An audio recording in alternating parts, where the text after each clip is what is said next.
Hello children, आज हम लोग क्लास 11th का चैप्टर 18 करेंगे। चैप्टर का नाम है बॉडी फ्लूइड एंड सर्कुलेशन। तो बॉडी फ्लूइड्स में हम लोग ब्लड एंड लिम्फ के बारे में स्टडी करेंगे। सबसे पहले ब्लड। ओके,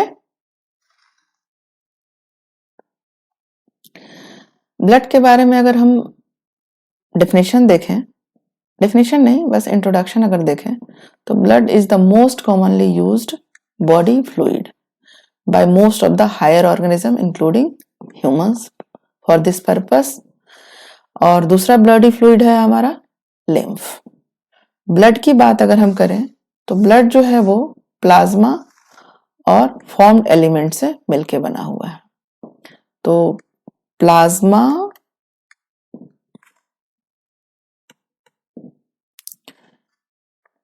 है इसका मैक्सिमम पार्ट और फॉर्म्ड एलिमेंट्स है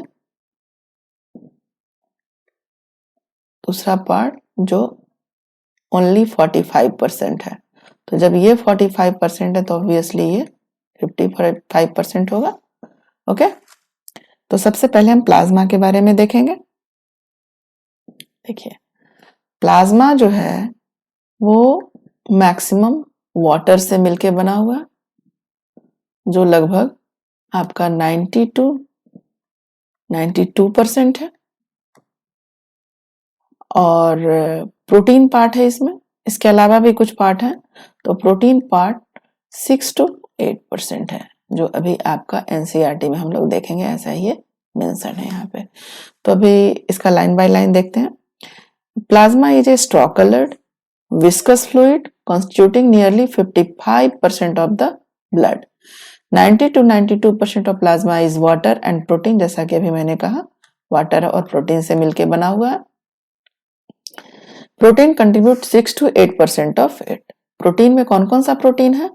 फाइब्रिनोजन है, ग्लोब्यूलिन है और एल्ब्यूमिन है। तो थोड़ा थोड़ा इसके बारे में हम लोग यहाँ पे देखेंगे कि फाइब्रिनोजन क्या करता है, ये क्लॉटिंग, ब्लड क्लॉटिंग का काम करता है, उसमें हेल्प करता है ये। ग्लोब्यूलिन जो है वो डिफेंस मैकेनिज्म में हेल्प करता है और एल्ब्यूमिन जो है आपका ऑस्मोटिक बैलेंस में हेल्प करता है, ऑस्मोटिक बैलेंस। ओके, अब एनसीईआरटी के लाइंस को देखेंगे तो सेम चीज वहां पे वो लिखा हुआ है, कह रहा है फाइब्रिनोजेंस आर नीडेड फॉर क्लॉटिंग और कोगुलेशन ऑफ ब्लड।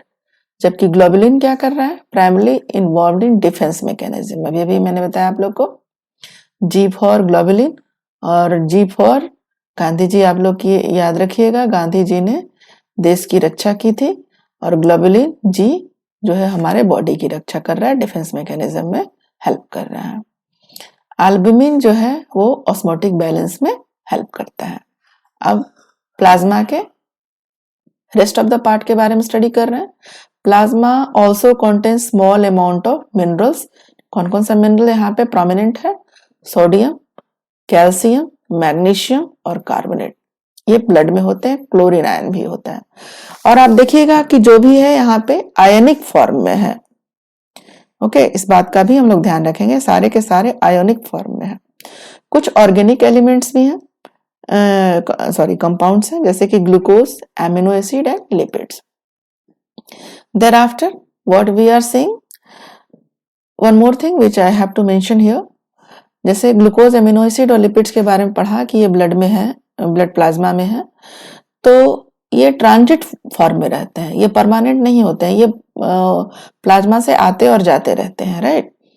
अच्छा, अब प्लाज्मा में और क्या है? फैक्टर्स फॉर कोगुलेशन, यानी क्लॉटिंग फैक्टर, जिसको कि हेल्प करता है ये ब्लड क्लॉटिंग में। लेकिन इसका सबसे इंपॉर्टेंट बात है, ये इनएक्टिव फॉर्म में रहेगा, यानी जो भी क्लॉटिंग फैक्टर प्लाज्मा के हैं वो क्या है? इनएक्टिव फॉर्म में है। जब जरूरत होता है तो ये एक्टिवेट हो जाता है। और एक और चीज जो याद करने वाली बात है, plasma without clotting factor is called serum, यानी कि अगर हम प्लाज्मा से माइनस कर दें क्लॉटिंग फैक्टर को तो क्या बचेगा? सीरम। सीरम बचेगा। ठीक है, तो सीरम के बारे में पूछता है कि what do you mean by serum, तो ये हम लोग याद रखेंगे सीरम के बारे में। अब उसका दूसरा कंस्टिट्यूएंट क्या था, किसका, ब्लड का, फॉर्म्ड एलिमेंट्स। फॉर्म्ड एलिमेंट्स में हम लोग 3 के बारे में पढ़ेंगे। पहला है आरबीसी, दूसरा है डब्ल्यूबीसी और तीसरा है हमारा प्लेटलेट्स। ओके, चलिए आगे देखते हैं इसको। आरबीसी को इरेथ्रोसाइट्स, डब्ल्यूबीसी को ल्यूकोसाइट्स और प्लेटलेट्स जनरली थ्रोम्बोसाइट्स कहलाता है। और तीनों मिलकर they are collectively forming what, formed elements. Actually they constitute about 45% of the blood, जैसा कि हम लोग पहले देख चुके हैं। तो 1 by 1 हम लोग इसको देखेंगे। फर्स्ट है ये सेकंड है और आगे का थर्ड है। जैसे देखिए यहाँ पे ये थर्ड है, थ्रोम्बोसाइट्स। चलिए देखते हैं आरबीसी के बारे में क्या कह रहा है। RBC are the most abundant of all the cells in blood. लगभग 99% जो है वो फॉर्म्ड एलिमेंट्स का क्या है, आरबीसी है। इसलिए इसका काउंटिंग मिलियन में हम लोग कर रहे हैं। 5 मिलियन से 5.5 मिलियन ऑफ आरबीसी पर क्यूबिक मीटर है, यानी 5 to 5.5 मिलियन ऑफ आरबीसी हमारे ब्लड में है। देयर आफ्टर आरबीसी के बारे में और क्या हम लोग देखेंगे। RBC are formed in red bone marrow in the adult. Red bone marrow में बनते हैं ये आरबीसी। कहाँ फॉर्मेशन होता है, रेड बोन मैरो में। फॉर्मेशन रेड बोन मैरो में होगा और इसका डेथ जो होगा स्प्लीन में होगा, ये याद रखिएगा। इसलिए स्प्लीन को हम लोग ग्रेवयार्ड भी कहते हैं। तो फॉर्म कहाँ कर रहा है, रेड बोन मैरो में, और डेथ कहाँ हो रहा है, स्प्लीन में। ओके, आगे देखते हैं, आगे है मेंशन यहाँ पे। So RBC are devoid of nucleus in most of the mammals and are biconcave in shape। तो क्या हुआ, हम यहाँ पे न्यूक्लियस नहीं होता है आरबीसी के सेल में, इसलिए उसको हम लोग क्या कहते हैं, ये न्यूक्लिएटेड। और इसका शेप कैसा होता है, बाइकनकेव, ये ऐसा होता है मोस्ट ऑफ द मैमल्स में। They have read colour. Red colour क्यों होगा, क्योंकि हीमोग्लोबिन होगा, हीमोग्लोबिन होगा। ओके, और हीमोग्लोबिन के बारे में मैं बता दूं, हीमोग्लोबिन, हीमो और ग्लोबिन दो कंस्टिट्यूएंट मिलने से बना हुआ है। हीमो मतलब आयरन, मींस आयरन जो कि रेडनेस प्रोवाइड करता है, और ग्लोबिन क्या है, प्रोटीन। ग्लोबिन प्रोटीन है, ये प्रोटीन है। तो ये जो हीमोग्लोबिन है वो कैरी करता है एक बार में 4 ऑक्सीजन मॉलिक्यूल को। ओके, एक बार में 4 ऑक्सीजन मॉलिक्यूल को वो कैरी करता है। आगे देखते हैं। Okay, a healthy individual has 12 to 16 grams of haemoglobin. आप ध्यान रखिएगा, ये याद करने के लिए है। 12 to 16 जो आपका रेस्पिरेटरी रेट भी है, आप रेस्पिरेशन चैप्टर में पढ़े होंगे। और सेम यहाँ पे हम देख रहे हैं कि 12 to 16 ग्राम्स ऑफ हीमोग्लोबिन भी है यहाँ पे। अगर हम एक ह्यूमन बीइंग का कैलकुलेट करना चाहें तो 4 से 5 लीटर ब्लड होता है एक हेल्दी ह्यूमन बीइंग में। अगर हम उसका अगर किसी 4 लीटर ब्लड वाले ह्यूमन बीइंग का टोटल हीमोग्लोबिन काउंट जानना चाहें तो ऐसे जानेंगे कि सिंस 100 में कितना है, 12 या 16, 12 मान के चलते हैं, तो 1000 में कितना होगा, 12/16, 12/100 मल्टीप्लाइड बाय 1000, तो बचा हुआ क्या, 120। और अगर 4 लीटर से इसको मल्टीप्लाइड करते हैं 120 को, तो क्या होगा, 480 ग्राम। 480 ग्राम। अगर यही 12 जो था, अगर इसकी जगह पे हम 16 लेंगे तो क्या होगा, 12 की जगह 16 लेंगे तो क्या होगा, हमको 16/100 करना होगा, उसको 1000 से मल्टीप्लाई करना होगा, एंड 160 आया। हाँ, और इसको अगर 4 से मल्टीप्लाई करेंगे तो 4 into 160 is equal to, sorry, 640 gram haemoglobin हमारे ब्लड में होंगे। ओके, आगे देखते हैं। ये हुआ 4 लीटर वाले का। अगर 5 लीटर का कैलकुलेट करने के लिए एनसीईआरटी दे दे तो आप लोग अपने हिसाब से कर लीजिएगा। ओके, फिर है आपका These molecules play a significant role in transport of respiratory gases. आपको पता है, बचपन से आप पढ़ते आ रहे हैं क्लास 7, 8, 9, 10 कि O2 और CO2 को कैरी कौन करता है? आरबीसी कैरी करता है। रेस्पिरेटरी गैसेज हमारा कौन सा है? यही है। फिर RBC have an average life span of 120 days, 120 दिन उसका लाइफ स्पैन है, जबकि डब्ल्यूबीसी का इससे कम है। तो 120 दिन के बाद वो खत्म हो जाता है। और कहाँ खत्म होता है? स्प्लीन में, अभी अभी बताया था मैंने।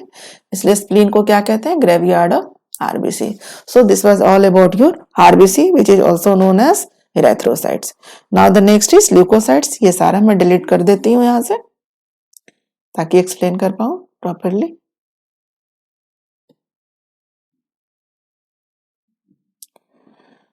ओके, तो ल्यूकोसाइट्स में आप क्या देख रहे हैं? ये व्हाइट ब्लड सेल कहलाता है एंड दे आर कलरलेस, क्योंकि वहां पे तो हीमोग्लोबिन होता ही नहीं है, तो ये कलरलेस होगा, white in colour generally. They are nucleated. वहां हम लोगों ने क्या देखा था आरबीसी में कि वो न्यूक्लिएटेड होता है, वहां न्यूक्लियस नहीं होता है, पर यहाँ पे न्यूक्लियस है। And are relatively larger in number. वहां पे मिलियंस में थे, जबकि ये कुछ हजार में है, जैसे कि 6000 से 8000। Leucocytes are generally short lived, short lived, very short lived आप कह सकते हैं। और आरबीसी के बारे में क्या पढ़ा था? वो 120 डेज उसका लाइफ स्पैन है। We have two main categories of WBC, granulocytes and agranulocytes. और ग्रेन्युलोसाइट्स के कौन कौन से पार्ट हैं? Neutrophils, eosinophils and basophils. यहाँ पे मैं एक फ्लो चार्ट बना दे रही हूँ डब्ल्यूबीसी का। डब्ल्यूबीसी को 2 पार्ट में हम लोगों ने डिवाइड किया, ग्रेन्युलोसाइट्स एंड ए ग्रेन्युलोसाइट्स। ठीक, अब सबसे पहले ग्रेन्युलोसाइट्स की बात करेंगे तो ये 3 पार्ट मैंने कहा था। सबसे पहले पार्ट है आपका न्यूट्रोफिल्स, न्यूट्रोफिल्स। ये सबसे ज्यादा नंबर में होता है, 60 to 65% है ये लगभग। और इओसिनोफिल्स और फिर आपका बेसोफिल्स। ओके, और ए ग्रेन्युलोसाइट्स में लिम्फोसाइट है और मोनोसाइट है, ये 2 ही हैं। ए ग्रेन्युलोसाइट सिर्फ 2 तरह के होते हैं, lymphocyte and monocyte, first, second and third. अब न्यूट्रोफिल्स की बात करें तो न्यूट्रोफिल्स, और आप देखिए यहाँ पे neutrophils are the most abundant, that is 60 to 65% of the total WBC and basophils are the least. ये बहुत ही इंपॉर्टेंट है। यही बेसोफिल है आपका, कितना है? 0.5 से 1%। ओके, ये सब पूछता है इसलिए हम लोग याद करके रखेंगे इसको। Neutrophils and monocytes are phagocytic. Monocyte आपका कितना है? 6 to 8%। यही 6 to 8% हमने क्या देखा था?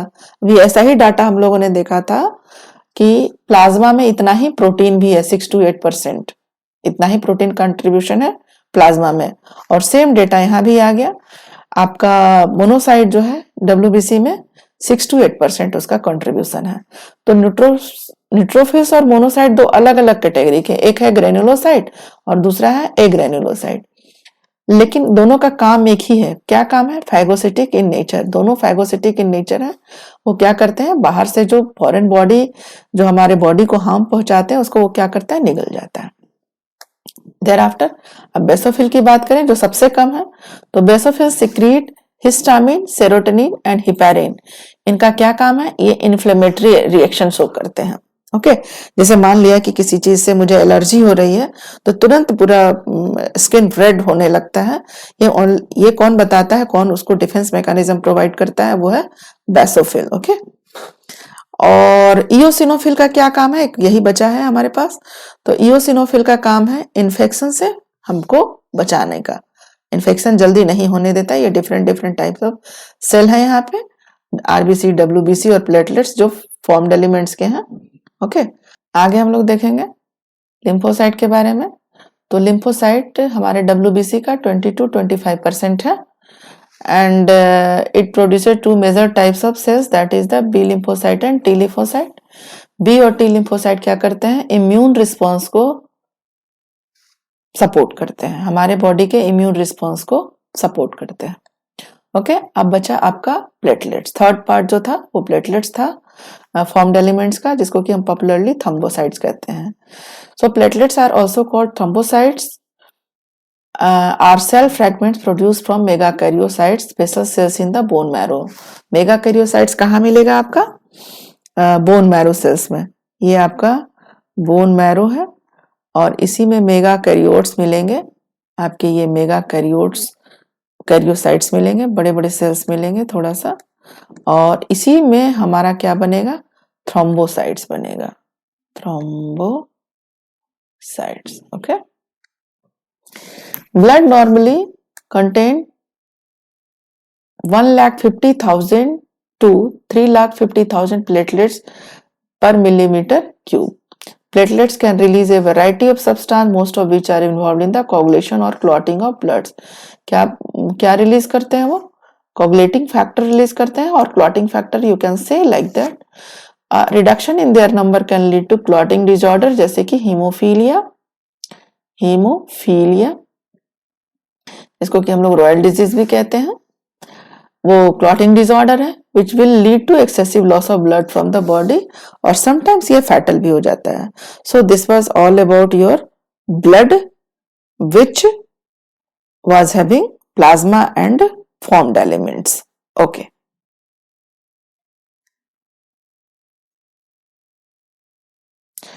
नेक्स्ट वीडियो में हम लोग देखेंगे ब्लड ग्रुप।